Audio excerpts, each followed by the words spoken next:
వెళ్ళొస్తా అమ్మగారు. అమ్మా చెప్పరా. అమ్మాయి ఎవరు? ఆ అమ్మాయా?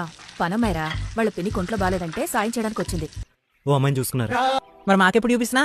రేపు పొద్దున్న 8 గంటలకు ఇంటికి వచ్చా.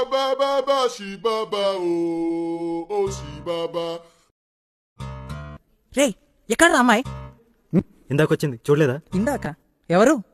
పనమ్మాయి. అసలు పనమ్మాయిని ఇలా ప్రేమించావరా? పనమ్మాయి అనకంట్రా, నేను ప్రేమిస్తున్న అమ్మాయిరా. అసలు మ్యాటర్ ఏంటంటే ఐ లవ్ యూ. నువ్వంటే నాకు ఇష్టం. ఇప్పుడేం చెప్పవసరం లేదు, టైం తీసుకుని తర్వాత చెప్పు.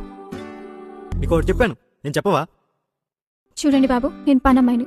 పని చెప్తే చేస్తాము, జీతం ఇస్తే తీసుకుంటాం, మిగిలిన అన్నం ఉంటే తింటాము. మేము ఇలా ఉంటేనే మాకు మంచిది, మీరు అలా ఉంటేనే మీకు మంచిది. కారణం అని తల బద్దలు కొట్టుకున్నా, దొరకలేదు. నీకో విషయం చెప్తా, మా అమ్మ అంటే నాకు చాలా ఇష్టం. ఎందుకంటే మా అమ్మకి నేను ఇష్టం కాబట్టి. మా అమ్మకి నేను పుట్టిన ప్రేమిస్తుంది, ఇంకెవడు పుట్టిన ప్రేమిస్తుంది. ఎందుకంటే మా అమ్మకి నేను కొడుకును కాబట్టి. నేను నిన్ను ప్రేమిస్తున్నా, ఎందుకంటే తెలీదు, దాని తర్వాత తెలీదు, దాని ముందు కూడా తెలీదు, కానీ నేను ప్రేమిస్తున్నా అంతే. నేను ఇటు మాట్లాడుతుంటే అటు చూస్తావేంటే? ఎలా చెప్తా అర్థమవుతుంది నీకు? బట్టలు ఇలా కొడతా చూడు, ఇప్పుడు నన్ను కొడుతున్నట్టుంది. మన పనమ్మాయి ఈరోజు రాలేదా? ఇక రాదు. నువ్వు? పిన్ని హాస్పిటల్లో ఉంది. ఏమైంది? మెట్లపై నుంచి జారిపడింది. ఎలా? మెట్లపైన నూనె పడింది, పిన్ని జారిపడింది. ఆ నూనె పోసింది నేనే.